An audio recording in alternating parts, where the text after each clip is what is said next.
I want to stop here for just a second. Jessica's father called me. Jessica has a brother in Afghanistan and she wishes to be here today. I know what that's like. My wife and I had a son in Iraq in the Marines. And Jessica, when you see your brother,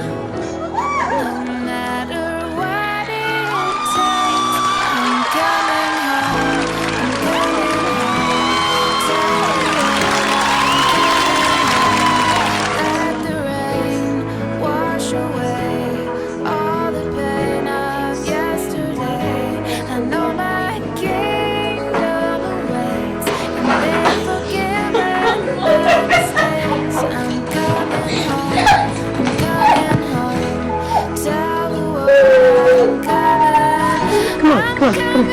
What's up, buddy?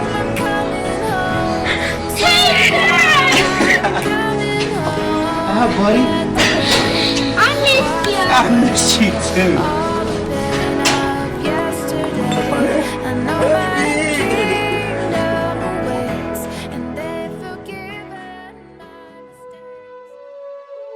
Average age of the young American serving in uniform today is 20 and a half years of age, making him about 10 months older than his grandfather, who would have served in my war. He's a high school graduate. He's a volunteer. He is brighter, better educated, better trained, led, and equipped than any soldier, sailor, airman, guardsman, or Marine of any country in history. He goes to work wearing an 8-pound Kevlar helmet, a 45-pound flak jacket, and today in Kandahar, it was 110 degrees, and he'll hike up those hills and walk back down them without complaining. He's been taught chemistry and physics and ballistics and avionics and electronics to operate and maintain the most sophisticated weapons and equipment ever designed by the hand and mind of man. He can use his body like a weapon, and his weapon like part of his body. And he can take a life or save one because he has been so remarkably well trained.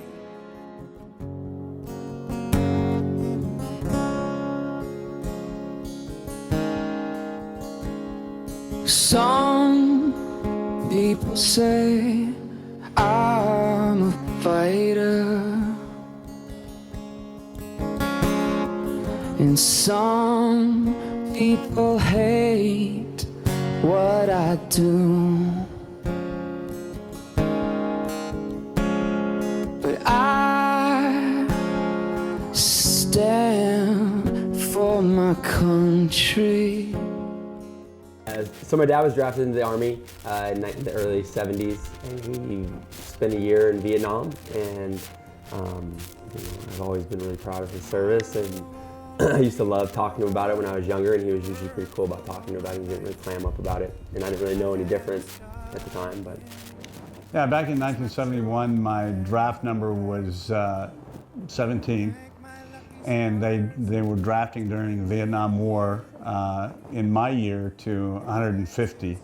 So when I turned 18 and got my draft number, there was no decision to be made that at one point that I was going to go into the military. So I have quite a few family members that are in the Air Force branch. My husband, my father, my brother, my father-in-law, and now my son. They're all in the Air Force. The only active one right now is my son. He's been in 8 years as of October. He's a tech sergeant, just got promoted last week to tech sergeant, and he's in the special ops part of it all.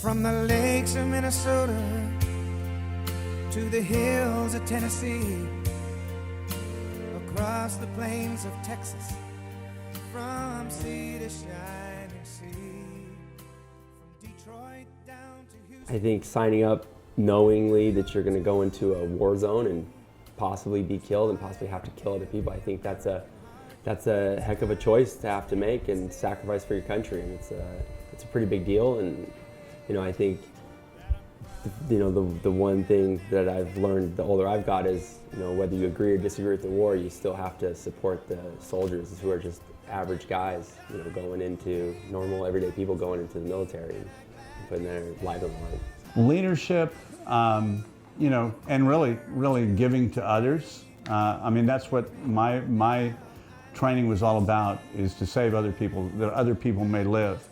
And probably the highlight of my career was saving, I know that there's, a number of people that I saved, literally, that would not have made it had it not been for me and my crew. The hardest part is the deployment.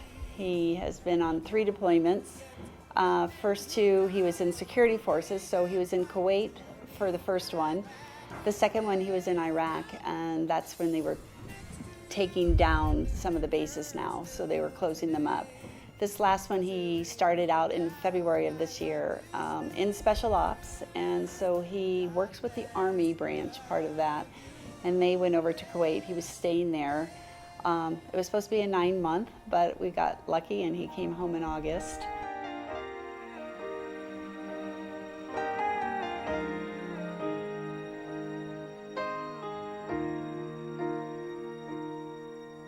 He called her on the road from a lonely, cold hotel room, just to hear her say, "I love you" one more time.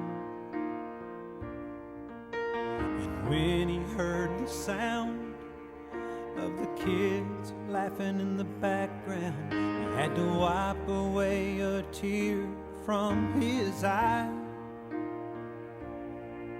A little voice came on the phone. He said, "Daddy, when you come home," he said the first thing that came to his mind. I chose to serve because I wanted to do something more meaningful and impactful with my life.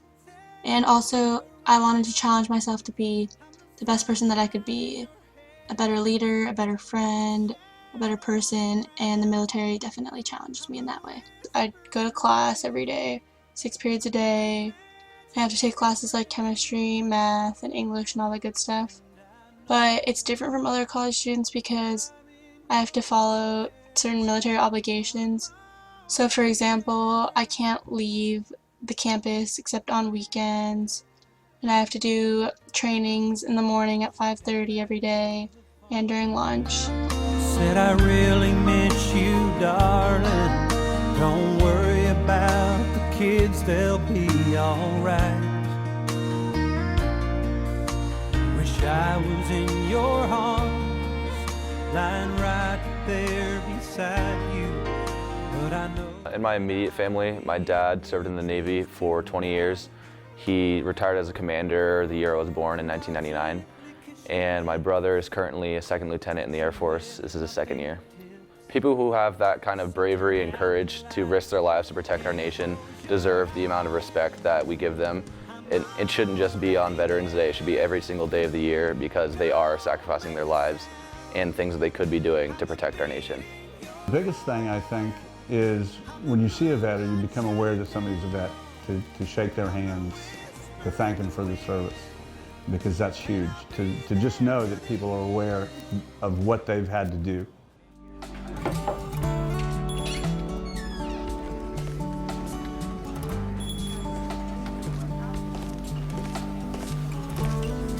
Can I help you? Just a cup of coffee, please. Coming right up. Oh, there's no charge. Thank you.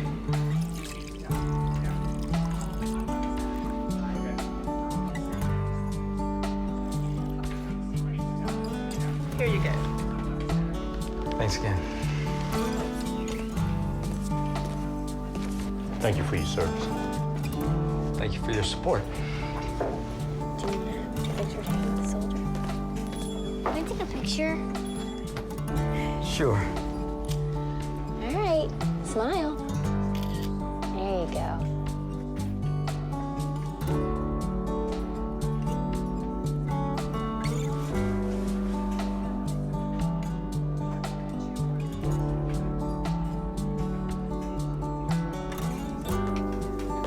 Sir, my son would like to ask you a question. Are you a hero too?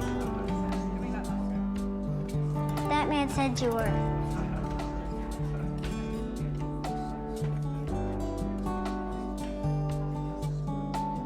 I just served as best I could. Can we take a picture? Sure. Hey, smell big. Be safe. Thanks. Thank you.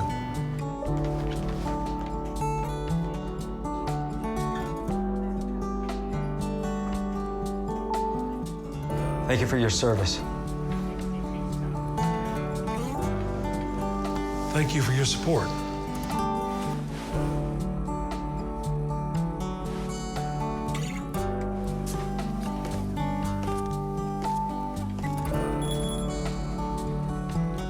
Can I get you a refill? So the branch of the military I'm going into is the Navy, and I'm actually going through it in one of 3 ways that you can get into the military.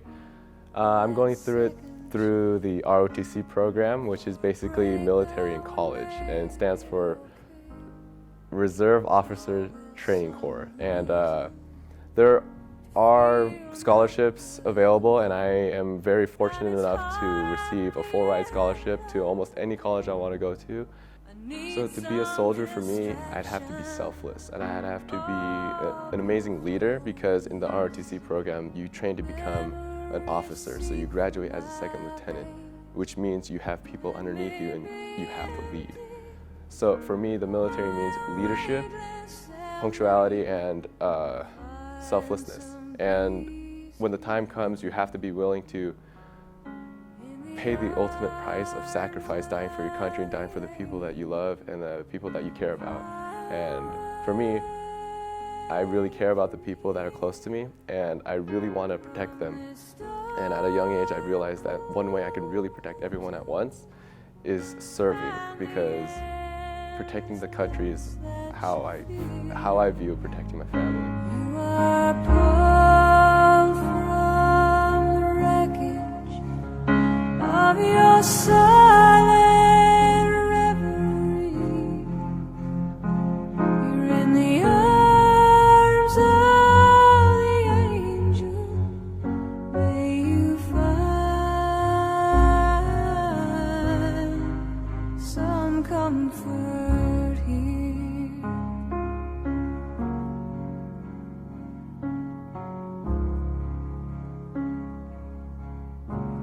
So tied up in a straight line, and everywhere you turn, there's vultures and thieves at your back. The storm keeps on twisting. You keep on building the lies that you make up for all that you lack. It don't make no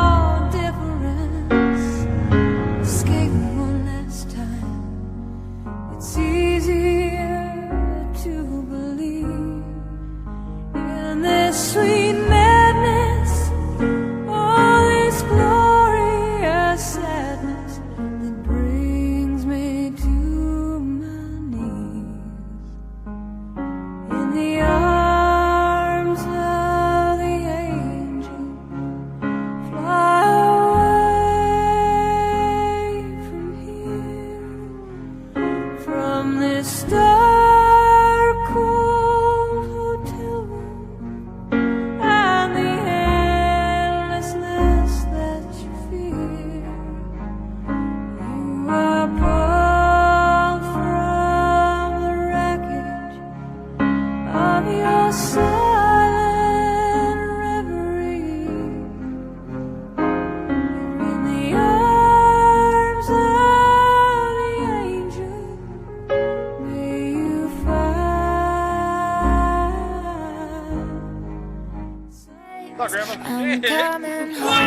I'm coming home. Tell the world I'm coming home. Let the rain wash away all the pain of yesterday. I know my kingdom awaits, and they've forgiven my mistakes. I'm coming home. Tell the world